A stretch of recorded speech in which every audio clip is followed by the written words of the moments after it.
اعوذ باللہ من الشیطان الرجیم بسم اللہ الرحمن الرحیم۔ آج کا میرا موضوع ہے sensitive parts of human body, کہ آپ کے جسم کے سینسیٹیو پارٹس کیا ہیں، سینسیٹیو آرگنز کیا ہیں۔ ہم کو بچپن میں بھی پڑھایا گیا تھا کہ there are 5 sensitive organs in human body. اگر آپ اس کو اوپر سے لینا چاہیں تو پہلے آنکھیں آئیں گی جس سے آپ دیکھتے ہیں، کان ہے جس سے آپ آواز سنتے ہیں، ناک سے سونگھتے ہیں، زبان سے چکھتے ہیں، اور یہ جو آپ کی ہتھیلی ہے، میں اس سے پہلے بھی کئی بار سمجھا چکا ہوں، اس میں کئی آنکھیں ہیں جو لوگ دیکھ نہیں سکتے۔ وہ اپنے ہاتھوں سے، اگر آپ بیگ میں کافی سامان پڑا ہوا ہے، ان سے یہ کہیں کہ یہ بیگ میں جتنے سامان پڑے ہوئے ہیں، میک اپ کا سامان ہے، لیڈیز کا بیگ ہے، اس میں سے نیل کٹر نکال کے دیجئے، تو وہ اندھا بھی سارے ہاتھوں سے چیک کرے گا۔ ایون آنکھوں والا بھی وہی کرتا ہے۔ اندھیرا ہو، چابیاں ڈھونڈنا ہو تو بیگ میں ہاتھ ڈال کے، کیونکہ اس کے تصور میں چابی کیسی ہے وہ موجود ہے، وہ ہاتھ سے دیکھے گا کہ یہ پین ہے، یہ موبائل ہے، یہ فلاں ہے، یہ لپسٹک ہے، یہ جو ہے لیبولو ہے، کریم ہے، اور یہ ہے چابی۔ پھر چابیوں میں دیکھے گا گاڑی کی چابی کون سی ہے، گھر کی چابی کون سی ہے، یہ انگلیوں سے محسوس کر کے وہ نکالے گا۔ تو اب تک ہم نے یہ سنا ہے، یہ دیکھا ہے، یہ پڑھا ہے، سمجھایا بھی ہے لوگوں کو کہ 5 سینسیٹیو آرگنز۔ لیکن کل میں قرآن پڑھتے پڑھتے مجھے اللہ سبحانہ تعالیٰ نے ایک سینسیٹیو آرگن بتایا ہے جو ویری سینسیٹیو ہے پوری باڈی میں، وہ ہے آپ کا دل، اور دل میں آپ کی روح ہے۔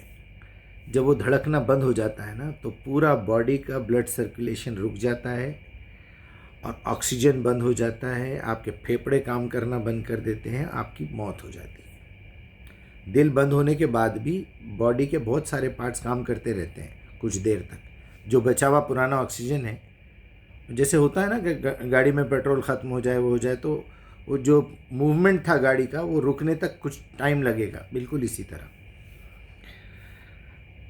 اس پہ کل سے غور کر رہا تھا میں، آج بھی کچھ لوگوں سے ڈسکس کیا۔ اب میں آپ کے سامنے وہی فارمولے کو بیان کروں گا جو کئی بار سمجھا چکا ہوں، کہ دنیا میں 2 قسم کی چیزیں ہیں، ویزیبل، انویزیبل، جو دکھتی ہیں وہ بھی اور جو نہیں دکھتی ہیں وہ بھی۔ لیکن آپ کو ماننا پڑے گا کہ آپ کی آنکھوں سے اگر کوئی چیز نظر نہیں آ رہی ہے تو یہ بیوقوف قسم کے لوگ بولتے ہیں وہ چیز دنیا میں ہے ہی نہیں۔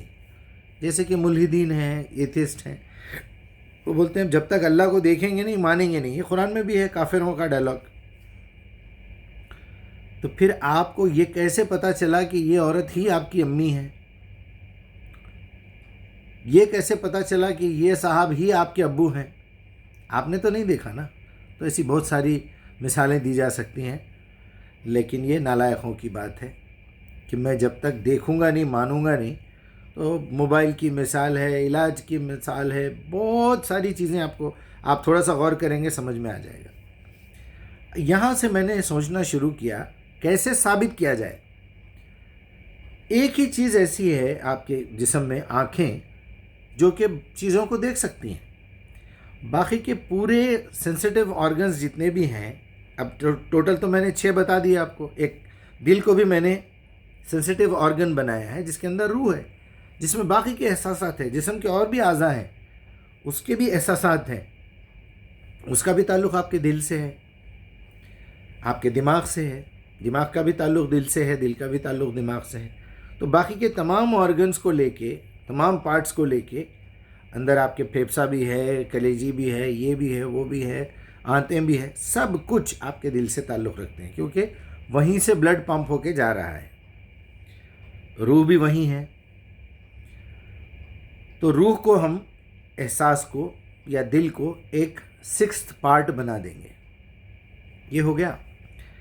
تب دیکھنے والی چیز صرف ایک ہی ہے، آنکھیں۔ باقی کی یہ آواز ہے، یہ خوشبو ہے، یہ ٹیسٹ ہے، یہ احساس ہے، یہ ساری چیزیں نظر نہیں آنے والی ہیں۔ تو ایک ویزیبل ہوا اور باقی کے 5 انویزیبل ہوئے۔ اب انویزیبل کو ویزیبل میں لانا ہے تو کیا کرنا چاہیے؟ آنکھوں سے شروع کیجئے۔ آنکھوں سے تو کوئی چیز دکھ ہی رہی ہے آپ کو، اس کو بھی تحقیق کر کے دیکھنا ہے کہ واقعی یہ بات صحیح ہے یا نہیں ہے، اس چیز کو محسوس کرنا ہے. جیسے کہ گرم برتن ہے، گرم استری ہے، لیکن اس کی گرمی کا آپ کو پتہ نہیں ہے، وہ آپ کو نظر نہیں آ رہی ہے، ہاتھ لگا کے دیکھنا پڑے گا. ایک ننگی تار ہے، آپ کو کیا پتا اس کے اندر کرنٹ ہے یا نہیں ہے، ہاتھ لگائیں گے تو پتہ چلے گا. تو ہم کیا کرتے ہیں، ایک ٹیسٹر بناتے ہیں، وہ لگاتے ہیں، اس سے لائٹ آتی ہے، لائٹ سے پتہ چلتا ہے کہ اس میں کرنٹ ہے. تو اسی طرح آواز کو بھی میجر کیا گیا ہے، میجر کر کے اس کے کچھ میٹرز بنائے گئے ہیں. جیسے کہ ایک چھوٹی سی چیز مثال ہے، آپ کے پاس ریڈیو ہے، ریڈیو میں جب ہم وودھ بھارتی ملاتے ہیں، حیدرآباد کا اسٹیشن ملاتے ہیں، FM 107 ملاتے ہیں، تو 107 کی فریکوینسی پہ جانے کے بعد ان کی آواز آپ تک پہنچے گی اور آپ کو نظر آئے گا کہ اس فریکوینسی پہ یہ آواز موجود ہے. تو فریکوینسی میجر کرنے کا ایک میٹر بنایا گیا. اچھا، خوشبو اور بدبو کے لیے بھی ایک میٹر بنایا گیا. آپ اکثر ٹریفک میں دیکھے ہوں گے کہ منہ کے پاس لگا کے ایک میٹر چیک کیا جاتا ہے کہ آپ شراب پیے ہوئے ہیں یا نہیں ہے، نشہ ہے یا نہیں. دیکھیے انسان نے کیا کیا، جو چیز انویزیبل تھی اس کو ویزیبل کر کے بتایا. ٹیسٹ ہے، اب ٹیسٹ میں بہت ساری چیزیں ہیں، اگر نمک زیادہ ہو جائے کم ہو جائے بہت ساری چیزیں ہیں. دودھ کو میجر کرنے کا بھی میٹر بنا لیا گیا ہے کہ اس میں کتنے % پانی ملایا گیا ہے، کتنے % دودھ ہے، کتنے % کریم موجود ہے. کہیں کریم نکال لیا تو نہیں گیا ہے، پانی تو نہیں ملا ہے لیکن کریم نکال کے لائے ہوں گے، اس کے بھی میٹرز ہیں. اس طرح ہر قسم کے میٹرز بنائے گئے ہیں. فریکوینسی چیک کرنے کے بھی میٹرز ہیں، مانیٹرز بنائے گئے ہیں، کیمراز بنائے گئے ہیں. اب آخری سوال پہ میں آتا ہوں، یہ کیسے پتہ چلے کہ آپ کے دل میں ایمان ہے یا نہیں؟ اس کا اگر میٹر بنانا ہے تو کیسے بنائیں گے ہم؟ یہ باقی کی جو 5 سینسٹیو آرگنز ہیں، اس کو ملا کے جو پہلے سے پڑھتے ہوئے آئے ہیں وہ تو ہم نے دیکھ لیا کہ اس کا کوئی نہ کوئی میجرمنٹ بنا لیا انسان نے. اب اس کا کیا کریں، اس کا کیا کریں؟ اس کے لیے آپ کو قرآن کا علم سیکھنا پڑے گا. تو آپ کو خود کو یہ پتہ چلے گا کہ آپ کے دل میں ایمان ہے یا نہیں ہے. اللہ کے پاس کون سے رجسٹر میں آپ کا نام لکھا ہوا ہے؟ مومنین کے ہے، مسلمین کے ہے، کفار کے رجسٹر میں نام لکھا ہوا ہے، منافقین کے رجسٹر میں نام لکھا ہوا ہے، ملحدین کے رجسٹر میں نام لکھا ہوا ہے، جاہلوں کے، مشرکوں کے، بدعتیوں کے. کس کے پاس کون سا رجسٹر میں آپ کا نام لکھا ہوا ہے؟ یہ ڈیلی دیکھنا چاہیے، آپ کو ڈیلی محسوس کرنا چاہیے. اور اس کے کچھ فارمولاز ہیں. جیسے آپ کے سامنے ایک موبائل ہے، اس کے اندر ایک فریکوینسی ہے، ایک اسپیشل قسم کا لیول آپ کو دیا گیا ہے، وہی آپ کا موبائل نمبر ہے. اس کے پیچھے چھپی ہوئی ایک فریکوینسی ہے، وہ آپ کے سم کا ایک نمبر ہے اسپیشلی. اس لیول کے اوپر آپ کے پاس وہ سگنل کیچ کرتا ہے، تبھی وہ بیل بجتی ہے آپ کے پاس، تبھی آپ اس کو ریسیو کر کے کسی سے کانٹیکٹ میں آتے ہیں. اسی طرح قرآن میں آپ کے ایمان کا ٹیسٹر ہے. چلیے آپ کو کسی سے محبت ہے، کیسے ثابت کریں گے آپ کے دل میں محبت ہے؟ کچھ نہ کچھ تو کرنا پڑے گا. محبت کا مطلب کیا ہے؟ قربانی. جب تک آپ اپنے مال کی قربانی نہیں دیتے، جب تک آپ اپنے وقت کی قربانی نہیں دیتے، اپنی صلاحیتوں کی قربانی نہیں دیتے، تب تک آپ کا ثبوت ناقص ہے، نکما ہے، اور جو ہے ادھورا ہے، غیر مکمل ہے. تو آپ کو پہلے یہ ثابت کرنا پڑے گا کہ اگر آپ کو محبت ہے تو اس کا اظہار کیسے کریں گے آپ؟ کیسے پتہ چلے گا کہ یہ کھارا کتنا ہے، میٹھا کتنا ہے؟ آپ دیکھتے ہوں گے urine test, blood test, sperm test کا باضابطہ ایک فارمولا ہے. شوگر ٹیسٹ کیا جاتا ہے، اس کو ایک خطرہ خون کا، پیشاب کا، یہ ڈال کے DNA اس کا ٹیسٹ کیا جاتا ہے. وہ ٹیسٹر کیا ہے؟ کیسے پتہ چلے گا کہ آپ کے دل میں محبت ہے؟ کیسے پتہ چلے گا کہ آپ کے دل میں ایمان ہے؟ تو اللہ تعالیٰ نے سورہ آل عمران کی 31 نمبر کی آیت، قل ان کنتم تحبون اللہ، اے نبی، اے محمد صلی اللہ علیہ وسلم، آپ ان لوگوں سے صاف صاف کہہ دیجئے اگر تم کو اللہ سے محبت کا دعویٰ ہے. بڑا دکھاتے ہیں ہمارے پاس، ٹوپی پہن کے، داڑھی لگا کے، اور یہ کر کے اور وہ کر کے محبت کا اظہار کرنے کی کوشش کرتے. داڑھی چھوڑ لیے، شملہ باندھ لیے اور یہ کر لیے اور وہ کر لیے. کیا ہے؟ یہ نبی کی محبت ہے. ایسے محبت کا اظہار نہیں ہوتا.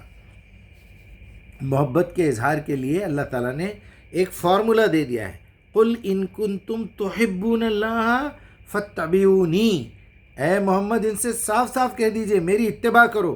اتباع کا مطلب معلوم ہے آپ کو؟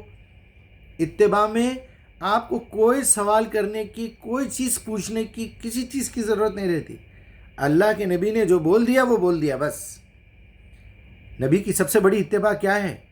نبی کی سب سے بڑی اتباع ہے آپ نے جو قرآن کو ہم تک پہنچایا ہے اس قرآن کو پڑھنا ہے، سمجھنا ہے، غور و فکر کرنا ہے، عمل کرنا ہے، نیت صاف رکھنا ہے، دنیا تک پہنچانا ہے، اس کے قانون کو نافذ کرنا ہے.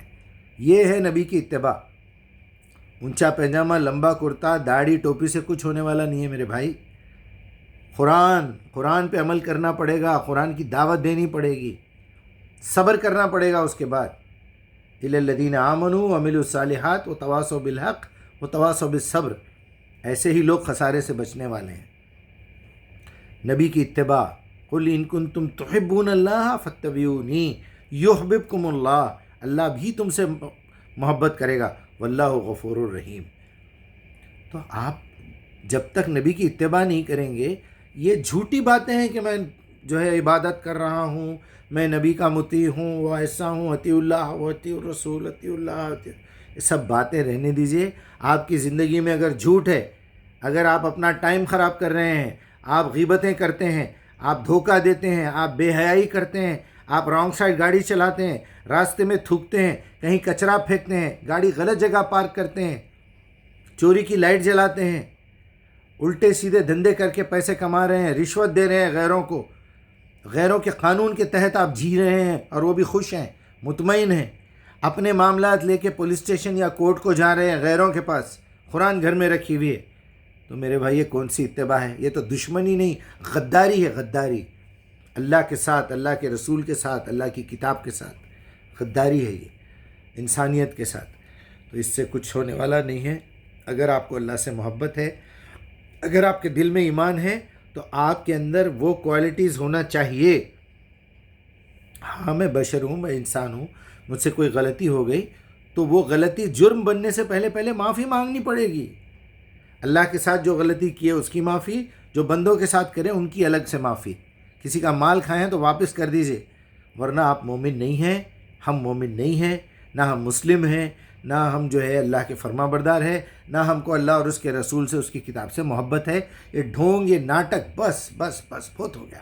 اللہ معاف کرے.